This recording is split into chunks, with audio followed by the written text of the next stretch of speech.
So the Need for Speed Unbound Volume 8 just leaked. Let's talk about it.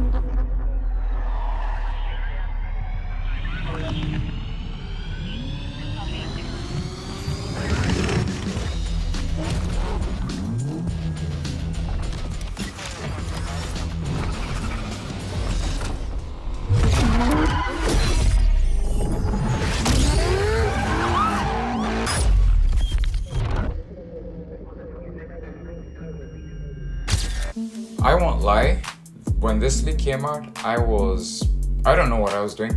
Look at that beautiful S14.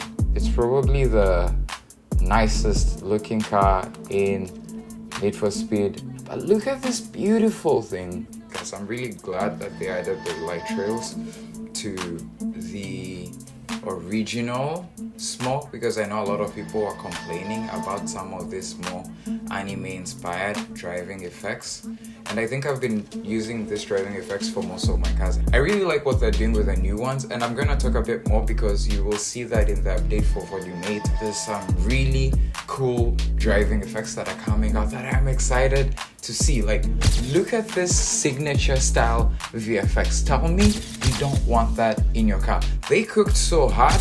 I think the one thing that Criterion did a really good job in this game is the legendary customs. A few days ago, I was grinding out this game, trying to finish my volume pass, and really struggling because I had like 3 days left, and I was like, no, I'm not gonna get everything done in time. So Volume 8 leaked out of nowhere. There was nothing for a really long time, and it made no sense to me because I think ever since Volume 3, EA, Criterion, Need for Speed, they haven't really been promoting or marketing any of these new games.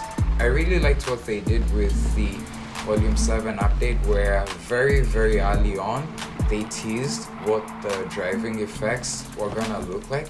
And I think Volume 8 is a little bit bittersweet because it might potentially be the second last update for this game ever. I'm not complaining that that's the case, but I don't know, man. I love Need for Speed. I don't think there's any other game quite like Need for Speed. I feel like this game has more life in it. I mean, you can see that they're really grinding and they're really struggling, because look at it. Volume 8 was postponed and they didn't say anything. They didn't even put a single. All can agree Criterion did a crazy good job. I think the best thing about each of these volume updates, I think starting Volume 6, was the new gameplay features. Gameplay is king. At the end of the day, it doesn't matter how many cars you add to the game if there's no reason to play. Look at the poster they leaked. But to be honest, I'm not sure about how I feel about the Evire being the cover car. I mean, I get it, it's an exotic. Looking at the Evire, it's beautiful, and this is a callback to the old original Need for Speed Hot Pursuit poster from 2003 with the Lamborghini Murcielago, and I love that game.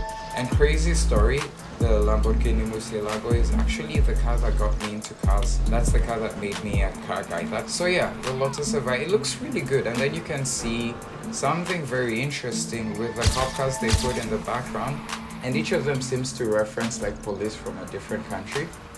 For example, there's the Porsche 959, which is that German or Italian police? I don't know. There's the Corvette C8 looking like Razor's car. I mean, we already have that. And then, so the car selection is okay for me. I think it's the weakest out of all of the car selections that we've gotten from each of the volume updates. Because you know, the thing about cars and Need for Speed is different people have drastically different opinions on what a Need for Speed car is. I am more on the street racing side of things. So for example, like Underground, Most Wanted. The car selection is definitely interesting. It's a bold choice, I'll say that for sure. It's not for everyone, but like we said, gameplay is king. And so what's new in terms of gameplay? They added a Hot Pursuit mode, which seems to be like a revamped Gauntlet mod, and I'm happy for it. You know, I personally really like the Gauntlet races. I think that they add a unique twist to Need for Speed. It brings back a key aspect of Need for Speed in a new way. And this is only the leak granted, because we all knew from the very beginning that they would bring drag racing to Volume 7. And none of us knew what it was going to look like. None of us knew what to expect. And when it came out, even though it had bugs, it was really good. I thought it was honestly quite just as good as the OG drag racing in the underground games. It's still not the best drag racing in video games. We all know that's Pro Street. But imagine if they took this and they spent more time in the kitchen and they put in a little bit more spice, and then they gave you a drag racing mod on a free roam map similar to what we have on Pro Street, testing the ideas to see what they can and cannot do and how they can unify Need for Speed under one umbrella, which is something not even the fans knew they wanted. You know, you can't lie to me. All of us, we all agree that Need for Speed has like two very distinct identities. It has the street racing identity and it has the exotics identity. Street racing Need for Speed is very different from exotic Need for Speed. The one game that tried to do both was not received well by the fans. That was Need for Speed Most Wanted 2012, because it clearly had an identity issue. And I think with Need for Speed Unbound, they are doing a good job so far of bridging these two identities. With a little bit more time and a little bit more direction, I could really see this working. And I think it's gonna work. So I'm excited for the Hot Pursuit mode. That was a lot to say about, and I will have more to say when I try it, because I know it's gonna be a banger. And I am so glad, I'm really happy with what they did with the Pursuit tech here. While I love Need for Speed Rivals, I think it was my first ever video game to play on the PlayStation 4. Can you believe that? Remember when the PlayStation 4 was new? Remember when we were excited about game consoles?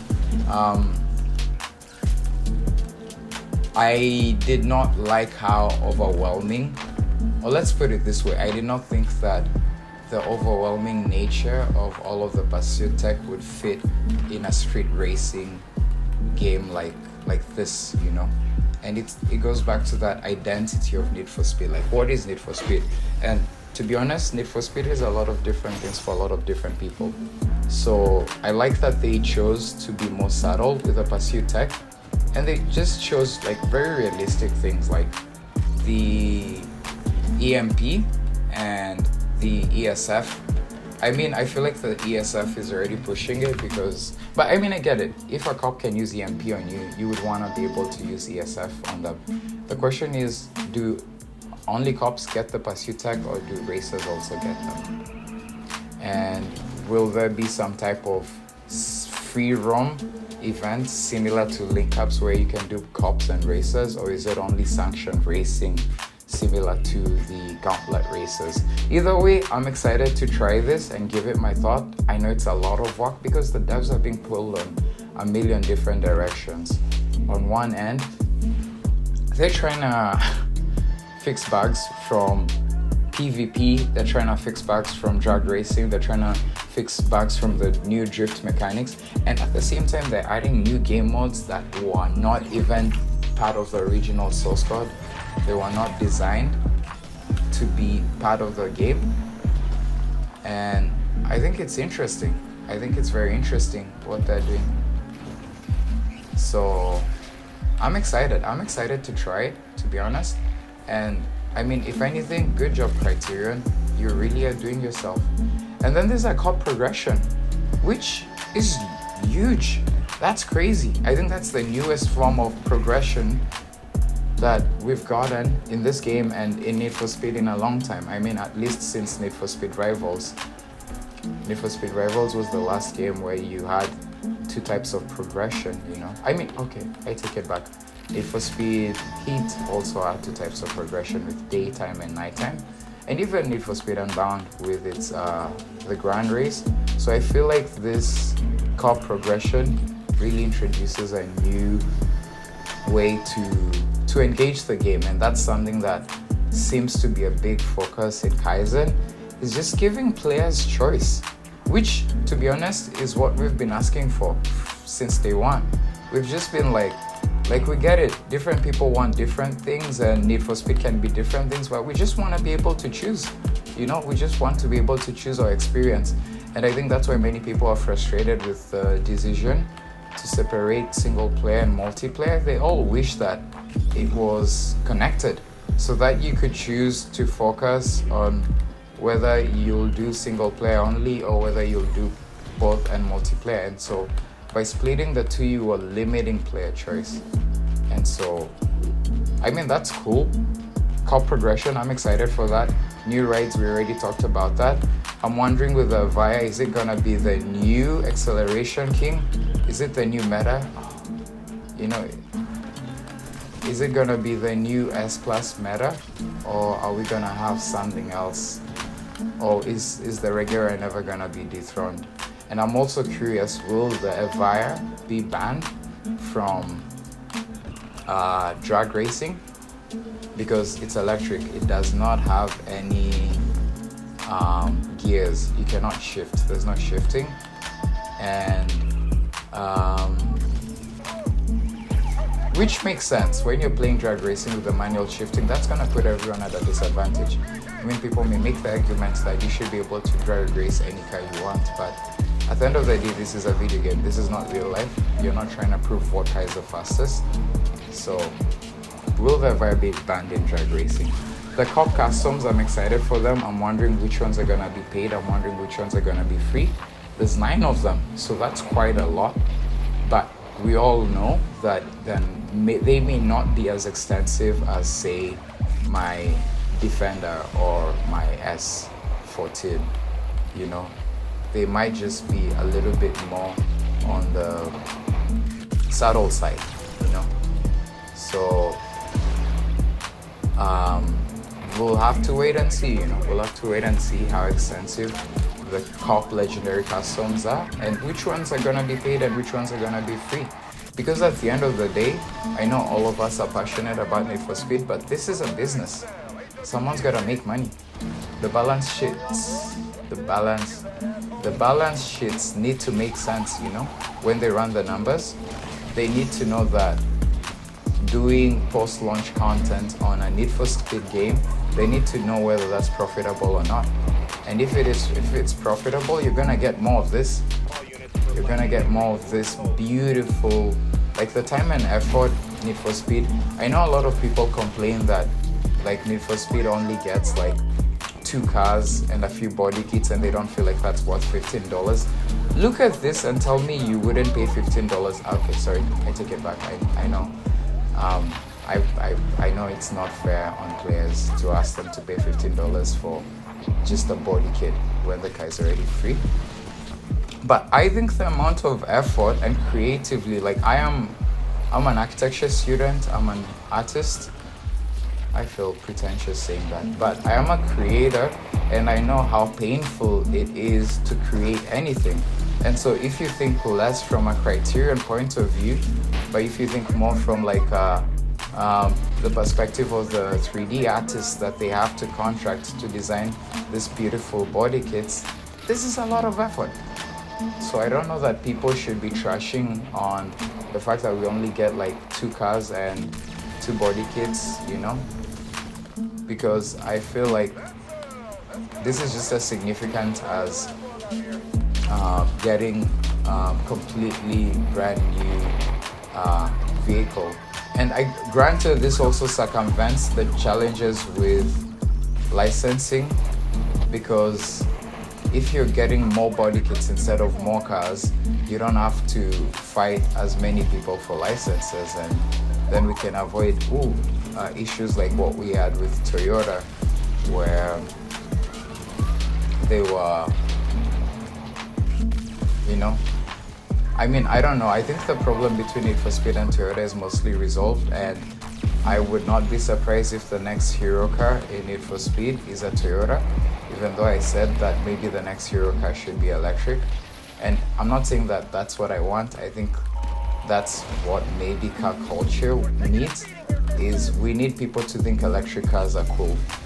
And objectively speaking, we still don't. we think they're quirky, we think they have interesting quirks, but we don't think they are. It's so hard to do these challenges with a drift car. So yeah, those are. I'm excited for the legendary customs. I don't know which ones are gonna be free. I don't know which ones are gonna be paid. And I am gonna try them all. I don't think I will like all of them. I'm very picky, as you can tell. But I'm excited to try them all. And they all seem to be inspired by different countries. So I still wish we would get like driving mode where, like an open world game mode where you can just go cops versus races. But I mean, it's gonna be possible for individual challenges, you know, like the community events, but that a lot of YouTubers do.